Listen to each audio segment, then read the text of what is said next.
സംസ്ഥാനത്തെ റേഷൻ കാർഡുകളെല്ലാം തന്നെ സ്മാർട്ട് കാർഡുകളാക്കി മാറ്റുന്നതിനാണ് സംസ്ഥാന സർക്കാർ തീരുമാനിച്ചിരിക്കുന്നത്. വരുന്ന നവംബർ 1 മുതൽ, അതായത് 2021 നവംബർ 1 മുതൽ പുതിയ തരത്തിലുള്ള സ്മാർട്ട് റേഷൻ കാർഡുകളുടെ വിതരണം ആരംഭിക്കാനാണ് സർക്കാർ ലക്ഷ്യമിട്ടിരിക്കുന്നത്. പുതിയ സ്മാർട്ട് കാർഡിന് വേണ്ടി എങ്ങനെയാണ് അപേക്ഷിക്കേണ്ടത്? വിശദാംശങ്ങൾ അറിയുന്നതിനായി വീഡിയോ കാണുക.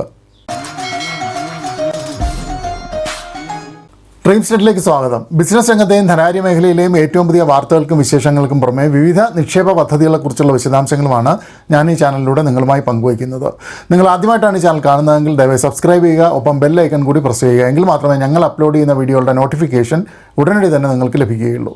സംസ്ഥാനത്തെ എല്ലാ റേഷൻ കാർഡുകളെയും സ്മാർട്ട് കാർഡുകളാക്കി മാറ്റാനാണ് സംസ്ഥാന സർക്കാർ ഇപ്പോൾ തീരുമാനിച്ചിരിക്കുന്നത്. അതായത് നമ്മുടെ കൈവശമുള്ള ATM കാർഡിൻ്റെ രൂപത്തിലായിരിക്കും ഇനി മുതൽ റേഷൻ കാർഡുകൾ ലഭിക്കുക.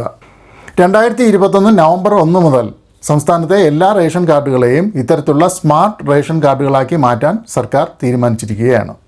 കഴിഞ്ഞ വർഷമാണ് ഈ റേഷൻ കാർഡ് സംവിധാനം സംസ്ഥാന സർക്കാർ അവതരിപ്പിച്ചത്. അന്ന് അതിനെക്കുറിച്ചൊരു വീഡിയോ ഞാൻ ചെയ്തിരുന്നു.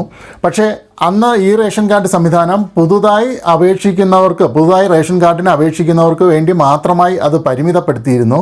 എന്നാൽ ഇപ്പോൾ ഈ സ്മാർട്ട് കാർഡ് സംവിധാനം സംസ്ഥാനത്തെ എല്ലാ റേഷൻ കാർഡ് ഉടമകൾക്കും ലഭ്യമാണ്. 2021 നവംബർ 1 മുതൽ സംസ്ഥാനത്തെ എല്ലാ റേഷൻ കാർഡുകളെയും സ്മാർട്ട് കാർഡുകളാക്കി മാറ്റി നൽകുന്നതിനാണ് ഇപ്പോൾ സർക്കാർ തീരുമാനിച്ചിരിക്കുന്നത്. പുതിയ സ്മാർട്ട് റേഷൻ കാർഡിൻ്റെ പ്രത്യേകതകൾ എന്തൊക്കെയാണെന്ന് നമുക്ക് നോക്കാം. ഞാൻ നേരത്തെ സൂചിപ്പിച്ച പോലെ ഇതൊരു ATM കാർഡിൻ്റെ രൂപത്തിലായിരിക്കും പുതിയ സ്മാർട്ട് റേഷൻ കാർഡുകൾ നമുക്ക് ലഭിക്കുന്നത്. ഈ കാർഡിൻ്റെ മുൻഭാഗത്ത് കാർഡുടമയുടെ പേര്, address, photo, barcode, ration card number എന്നിവ ഉണ്ടായിരിക്കും. നിങ്ങളുടെ പ്രതിമാസ വരുമാനം, റേഷൻ കടയുടെ നമ്പർ, വീട് വൈദ്യുതീകരിച്ചതാണോ അല്ലയോ, LPG കണക്ഷൻ ഉണ്ടോ തുടങ്ങിയ വിവരങ്ങളൊക്കെ തന്നെ കാർഡിൻ്റെ പിൻഭാഗത്തായിരിക്കും രേഖപ്പെടുത്തിയിരിക്കുക. എങ്ങനെയാണ് പുതിയ സ്മാർട്ട് കാർഡിന് വേണ്ടി അപേക്ഷിക്കുന്നതെന്ന് നോക്കാം. ഇതിലേക്കുള്ള അപേക്ഷകൾ നിങ്ങൾക്ക് താലൂക്ക് സപ്ലൈ ഓഫീസിൽ നൽകാം, അല്ലെങ്കിൽ സിവിൽ സപ്ലൈസ് കോർപ്പറേഷൻ്റെ വെബ്സൈറ്റ് മുഖേനയും പുതിയ സ്മാർട്ട് റേഷൻ കാർഡിന് വേണ്ടി അപേക്ഷ നൽകാനാകും. www.civilsupplieskerala.gov.in എന്നതാണ് ഈ വെബ്സൈറ്റ്. ഈ വെബ്സൈറ്റ് മുഖേന നിങ്ങൾക്ക് തന്നെ ആപ്ലിക്കേഷൻ നൽകാം, ഓൺലൈനായി ആപ്ലിക്കേഷൻ സമർപ്പിക്കാനാകും. അതുമല്ലെങ്കിൽ നിങ്ങൾക്ക് അക്ഷയ കേന്ദ്രങ്ങൾ മുഖേന ഈ പുതിയ സ്മാർട്ട് റേഷൻ കാർഡിന് വേണ്ടിയുള്ള അപേക്ഷ നൽകാൻ സാധിക്കും. വെബ്സൈറ്റ് മുഖേന നിങ്ങൾ നേരിട്ട് അപേക്ഷിക്കുകയാണെങ്കിലും, അല്ലെങ്കിൽ അക്ഷയ കേന്ദ്രങ്ങൾ മുഖേനയാണ് നിങ്ങൾ അപേക്ഷ നൽകുന്നതെങ്കിലും, നിങ്ങൾ നൽകുന്ന അപേക്ഷയുടെ ഒരു പ്രിൻ്റ് ഔട്ട് എടുത്ത് അത് താലൂക്ക് സപ്ലൈ ഓഫീസിൽ നൽകേണ്ടതാണ്. നിങ്ങൾ നൽകുന്ന അപേക്ഷ താലൂക്ക് സപ്ലൈ ഓഫീസറോ അല്ലെങ്കിൽ സിറ്റി റേഷനിങ് ഓഫീസറോ അംഗീകരിക്കേണ്ടതുണ്ട്. അവർ നിങ്ങളുടെ അപേക്ഷ അംഗീകരിച്ചു കഴിഞ്ഞാൽ സ്മാർട്ട് റേഷൻ കാർഡിൻ്റെ ഒരു PDF പതിപ്പ് നിങ്ങളുടെ മെയിലിൽ ലഭിക്കും. അതുമല്ലെങ്കിൽ നിങ്ങളുടെ ലോഗിൻ പേജിൽ അതിൻ്റെ ഒരു ലിങ്ക് ലഭിക്കുന്നതാണ്. അതൊരു മെസ്സേജായും നിങ്ങളുടെ മൊബൈലിൽ ലഭിച്ചേക്കും. നിങ്ങൾക്ക് അതിൽ നിന്ന് നിങ്ങളുടെ സ്മാർട്ട് റേഷൻ കാർഡിൻ്റെ ഒരു പ്രിൻ്റ് ഔട്ട് എടുത്ത് ഉപയോഗിക്കാം.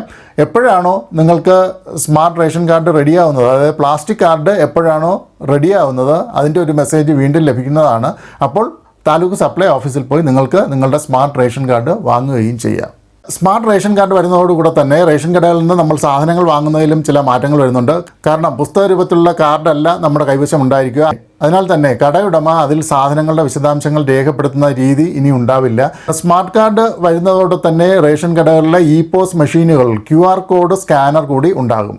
നിങ്ങൾ റേഷൻ കടകളിൽ പോയി സ്മാർട്ട് കാർഡ് കൊടുക്കുമ്പോൾ ആ കാർഡ് e-POS മെഷീനുകളിൽ സ്കാൻ ചെയ്യുകയും തുടർന്ന് നിങ്ങളുടെ വിവരങ്ങൾ അതിൻ്റെ സ്ക്രീനിൽ ലഭ്യമാവുകയും ചെയ്യും. നിങ്ങൾ എന്തൊക്കെ സാധനങ്ങളാണോ വാങ്ങുന്നത് അതിൻ്റെ വിശദാംശങ്ങൾ നിങ്ങളുടെ മൊബൈൽ മെസ്സേജായി ലഭിക്കുന്നതാണ്. ഈ സംവിധാനം ഇപ്പോൾ തന്നെ നിലവിലുണ്ട്. ഇപ്പോൾ തന്നെ നമ്മൾ റേഷൻ കടകളിൽ നിന്ന് വാങ്ങുന്ന സാധനങ്ങളുടെ വിശദാംശങ്ങൾ, എന്തൊക്കെ സാധനങ്ങളാണോ വാങ്ങിയത് അതിൻ്റെ വിശദാംശങ്ങളൊക്കെ തന്നെ നമുക്ക് മെസ്സേജായി മൊബൈലിൽ ലഭിക്കാറുണ്ട്. സ്മാർട്ട് കാർഡ് വരുമ്പോഴും ഈ ഒരു സംവിധാനം തുടരുന്നതാണ്. 25 രൂപയാണ് സ്മാർട്ട് കാർഡിനുള്ള ഫീസ്. എന്നാൽ മുൻഗണനാ വിഭാഗങ്ങളിൽ ഉൾപ്പെട്ടവർക്കെല്ലാം തന്നെ സ്മാർട്ട് കാർഡ് സൗജന്യമായി നൽകുന്നതിനാണ് സർക്കാർ തീരുമാനിച്ചിട്ടുള്ളത്. അതിനാൽ തന്നെ അവർ ഫീസ് നൽകേണ്ട ആവശ്യമില്ല. എന്നാൽ അക്ഷയ കേന്ദ്രങ്ങൾ മുഖേനയാണ് നിങ്ങൾ ഓൺലൈനായിട്ട് അപേക്ഷിക്കുമ്പോൾ, അക്ഷയ കേന്ദ്രങ്ങൾ മുഖേനയാണ് നിങ്ങൾ സ്മാർട്ട് റേഷൻ കാർഡിന് വേണ്ടി അപേക്ഷിക്കുന്നതെങ്കിൽ അക്ഷയ കേന്ദ്രങ്ങളിൽ സർവീസ് ചാർജ് നൽകേണ്ടതുണ്ട്. ATM കാർഡിൻ്റെ വലിപ്പത്തിലുള്ള സ്മാർട്ട് റേഷൻ കാർഡുകൾ ലഭ്യമാകുന്നതോടെ അത് നമുക്ക് യാത്രാവേളകളിലെല്ലാം ഉപയോഗിക്കാൻ സാധിക്കും.